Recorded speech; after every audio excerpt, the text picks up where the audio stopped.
President Donald Trump called meeting the Queen the most extraordinary honor of his life, but now the former president is facing an apparent royal snub. Here's why arrangements over the Queen's funeral have left Trump feeling sour.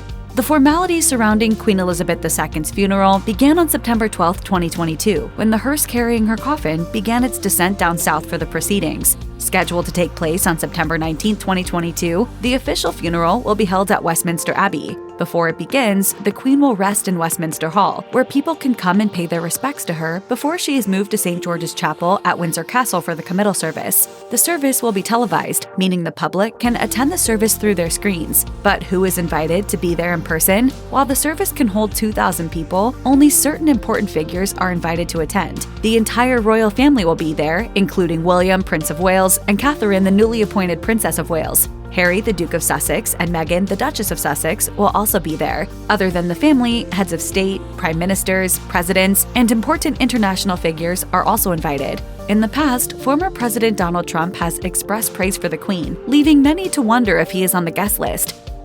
Last night was really quite unbelievable with the Queen, because that is a great woman.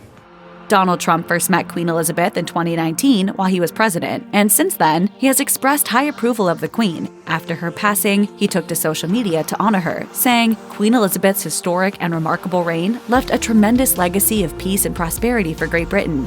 But regardless of his devotion to the Queen, it is unlikely that Trump will receive an invite to her funeral. According to the Daily Mail, invites are only extended to current heads of state. Regardless of the Queen's relationship with former presidents and figureheads, the chapel is unable to hold more than the allotted invites. As such, President Joe Biden and his wife Dr. Jill Biden will be in attendance, confirming their plans with reporters. Trump will have to watch the proceedings on television with the rest of the world. According to Metro, state funerals often give current presidents the option to create a delegation of officials to bring with them to the funeral proceedings and services. For example, when former South African President Nelson Mandela died, then President Barack Obama brought his wife, Michelle Obama, along with former President George W. Bush, Laura Bush, and former Secretary of State Hillary Clinton. So when Queen Elizabeth II died, many wondered if former President Trump would make the guest list. It has been confirmed that he did not, in fact, receive an invite. Trump may have even been expecting a +1 invite from President Biden, as was done in the past, but obviously will not be receiving this either.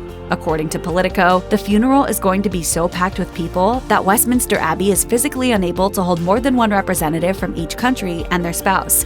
The Foreign, Commonwealth, and Development Office made this clear in a release they sent out, which stated, "The office regrets that because of limited space at the state funeral service and associated events, no other members of the principal guest family, staff, or entourage may be admitted."